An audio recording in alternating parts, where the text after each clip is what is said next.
안녕하세요. 사학개미 2020입니다. 테슬라는 텍사스 오스틴의 로보택시 지오펜스 서비스 지역의 확장을 가속화하고 있습니다. 테슬라는 6월 22일 오스틴에서 로보택시 플랫폼을 출시했고 한 달도 채 지나지 않아서 이 플랫폼을 확장할 수 있었습니다. 첫 번째 확장 이후 테슬라는 3월 오스틴에서 무인 차량 호출 서비스를 대중에게 출시한 웨이모보다 더 큰 지오펜스를 보유하게 되었습니다. 웨이모는 테슬라의 첫 번째 확장 다음 주에 서비스 지역을 확장했습니다. 남은 유일한 질문은 테슬라가 한 번에 얼마나 확장할 수 있느냐는 것입니다. 최근 마블 펄스와 같은 웨스트 오스틴 규모의 지역에서 차량을 테스트하는 모습이 목격되었으며 이는 테슬라가 앞으로 몇 달 안에 서비스 지역을 수백 평방마일로 확장할 수 있음을 시사합니다. 테슬라의 머스크에 대한 급여 패키지 확정에 대해서 웨드부시 댄 아이브스는 반드시 할 것을 했다고 했습니다. 이번 조치로 머스크는 실적과 입증된 성장에 기반한 급여 패키지를 제공한 2017년 이후 테슬라에서 처음으로 의미 있는 보상을 받게 되었습니다. 이 패키지는 두 차례에 걸쳐 주주들의 승인을 받았지만 델라웨어주 고등법원에서 두 차례 모두 머스크에게 거부당했습니다. 월요일 테슬라는 테슬라와 모든 주주에게 창출된 엄청난 가치를 보상하기 위해 머스크에게 9,600만 주의 제한 주식을 제공하는 새로운 패키지를 만들었다고 X를 통해 발표했습니다. 급여 패키지의 세부 사항은 활동주의 주주들이 이전에 승인된 패키지를 방해하기 위해 소송을 제기했기 때문에 테슬라에 대한 자신의 통제에 대한 우려를 표명한 머스크를 유지하기 위해 고안되었습니다. 아이브스는 머스크의 유임이 필수라고 말합니다. 아이브스는 월요일 투자자들에게 보낸 메모에서 격렬한 AI 인재 전쟁으로 인해 테슬라가 머스크를 유지하기 위해 할 수 있는 일을 함으로써 현명한 조치를 취했다고 말했습니다. 웨이드 부시는 아웃퍼폼 등급과 목표 주가를 $500로 유지했습니다. 테슬라의 일론 머스크는 현재 모델보다 크게 개선될 수 있는 완전 자율주행 제품군의 새 모델을 예고했습니다. 머스크는 한동안 공개 버전의 개선 사항을 예고해왔고 현재 교육 중인 새 모델의 파라미터가 현재보다 약 10배 더 높다고 말했습니다. 그는 소셜미디어 플랫폼 X에 올린 게시물에서 이러한 생각을 재확인했습니다. 머스크는 테스트가 순조롭게 진행되면 다음 달 말에 새로운 버전이 출시될 수 있다고 믿습니다. 매개 변수를 늘리면 FSD 제품군의 기능을 향상시키는 데 도움이 되겠지만 머스크가 2분기 실적 발표에서 언급했듯이 메모리 대역 폭이 제한될 수 있습니다. 그럼에도 불구하고 더 많은 데이터를 확보하면 FSD가 더 안전하고 견고해져 실제 시나리오에서 유용성이 높아지고 테슬라가 자율주행이 가능한 지점에 도달하는 데 도움이 될 것입니다. 테슬라 모델 Y L의 세부 정보는 아직 완전히 공개되지 않았지만 이 차량은 이미 전기차 분야에서 많은 관심을 불러일으키고 있습니다. 테슬라는 모델 Y L이 언제 출시될지 밝히지 않았지만 2025년 3분기 중 중국에서 출시될 것이라고 추측이 높습니다. 이후 모델 Y L은 다른 지역에서도 출시될 것으로 예상됩니다. 테슬라 모델 Y L의 사양은 새로운 중국 규제 서류에 등장하여 6인승 레이아웃과 최대 751km의 주행거리 연장을 포함한 주요 사양이 공개됐습니다. 더 큰 배터리, 6인승 레이아웃으로 데뷔하는 모델 Y L은 전면에 142kW, 후면에는 198kW의 듀얼 모터를 탑재할 예정입니다.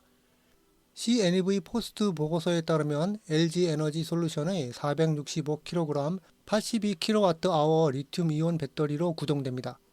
장거리 크로스오버는 751km를 달성하여 연속 중량이 2088kg에도 불구하고 현재까지 중국에서 가장 긴 주행거리의 모델 Y입니다. 테슬라 차이나는 모델 Y L과 함께 새로운 후륜 구동 모델 3도 등록했습니다. 이 차량은 트림에 따라 주행거리가 800km 또는 830km에 달합니다. 이는 중국 내 모든 테슬라 차량 중 가장 긴 주행거리입니다.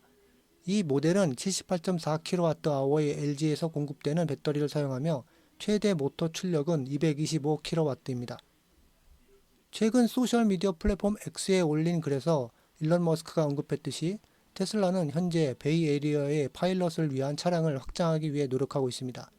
이를 통해 더 많은 고객에게 차량 호출 서비스를 제공할 수 있을 것입니다. 테슬라의 샌프란시스코 로보택시 지역을 위한 베이에리어 지역의 지오펜스는 현재 오스틴 지오펜스의 80제곱마일보다 훨씬 높습니다. 베이 에어리어의 지오펜스의 한쪽 끝에서 다른 쪽 끝까지 차량을 이용하는 고객은 출퇴근 시간이 약 1시간 15분에서 약 65마일을 이동할 수 있습니다. 오스틴과는 달리 베이 에어리어에서 테슬라 로보택시는 운전석에 안전 드라이버를 사용하기도 합니다. 테슬라는 현재 베이 에어리어에서 자율주행 차량 호출을 위해 100대 이상의 테슬라를 운영하기 위해 가능한 한 빨리 노력을 하고 있다고 합니다. 머스크는 이러한 확장을 통해 누구나 탑승을 요청할 수 있을 것이라고 합니다. 곧 베이 지역에서 더 많은 자율주행을 이용할 수 있게 된다면 테슬라의 차량 호출 서비스는 예상보다 빨리 공공도로에서 일반화될 수 있습니다. 테슬라 에너지는 우드 맥켄지의 최신 순위에 따르면 2024년 전 세계 시장 점유율 15%를 차지하며 2년 연속 글로벌 배터리 에너지 저장 시스템 인테그리티 시장에서 1위를 차지했습니다.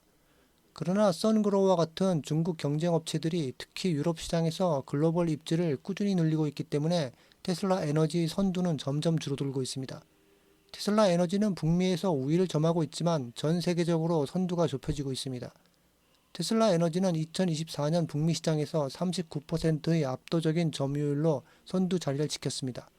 글로벌 무대에서 테슬라 에너지의 선그로어에 대한 우위는 2023년 4포인트에서 2024년 1포인트로 줄어들었으며 이는 경쟁이 심화되고 있음을 나타냅니다. 중국의 BESS 시장에 대한 영향력은 계속 커지고 있으며 글로벌 상위 10개 BESS 통합업체 중 7개가 현재 중국에 본사를 두고 있습니다.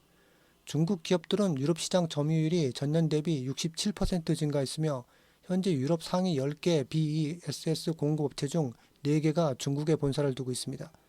반면 테슬라 에너지의 모멘텀과 트럼프 행정부의 정책으로 인해 중국 기업의 북미 시장 점유율은 23%에서 16%로 30% 이상 하락했습니다. 테슬라는 모든 것이 곧 바뀔 것이라는 모덴 스턴리로부터 꽤 오랜만에 최고의 분석을 받았습니다. 애널리스트 아담 조나스는 목요일 투자자들에게 보낸 새로운 메모에서 테슬라가 현재에서 앞으로의 글로벌 전환 측면에서 주요 승자 중 하나가 될 수 있다고 했습니다. 그는 향후 몇 년 동안 일어날 글로벌 변화에 대해 설명했습니다. 웨이모나 테슬라 사이버 캡을 타본 적이 없는 사람들은 운전자 없이 차를 타는 것에 대한 부정적인 반응을 보인다고 하면서 1903년으로 돌아가서 사람들에게 비행기를 타는 것이 편한지 묻는다면 같은 반응을 보일 것이라고 했습니다. 지난 150년 동안 일어난 것 같은 기술 혁명은 계속해서 반복해서 일어날 것입니다. 조나스는 테슬라와 같은 기업들이 교통과 노동과 같은 사물을 바라보는 방식을 바꾸는 등 인공지능 기술을 개발하고 있기 때문에 우리는 또 다른 혁명을 앞두고 있다고 했습니다. 조나스는 휴머노이드 로봇이 임금을 어떻게 변화시킬 수 있는지, 특히 자체 옵티머스 로봇을 개발하는 테슬라에 유리하게 작용할 수 있는지에 대한 흥미로운 정보를 메모에 포함시켰습니다. 조나스는 테슬라를 AI가 제조 및 다양한 자동차 산업에 어떤 영향을 미칠지에 대해 핵심 플레이어로 보고 있으며 AI, 로봇 이동성, 심지어 자율주행 전기차 플랫폼의 장기적인 잠재력을 믿고 있다고 했습니다. 그는 모건 스탠리의 비중 확대 등급과 목표 주가 $410를 유지했습니다. 일론 머스크 테슬라가 도저 슈퍼컴퓨터 이니셔티브에서 물러나고 대신 사내 AI5 및 AI6 칩에 집중하고 있다고 밝혔습니다. 도저는 테슬라가 오토파일럿 및 완전 자율주행 시스템을 훈련하는 데 도움을 줄 것으로 예상되었습니다. 이러한 변화로 인해 테슬라는 훈련 하드웨어에 대한 외부 파트너에 대한 의존도를 높일 것으로 알려졌습니다. 이러한 파트너에는 엔비디아, AMD, 삼성 등이 포함될 것으로 알려졌습니다. 일론 머스크는 X에 올린 일련의 게시물에서 테슬라가 두 가지 다른 칩 설계를 확장하기 위해 자원을 나누는 것은 큰 의미가 없다고 했습니다.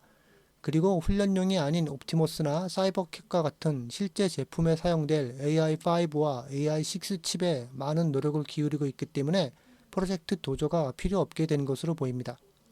이상 이번 주 테슬라 소식이었습니다. 시청해 주셔서 감사합니다.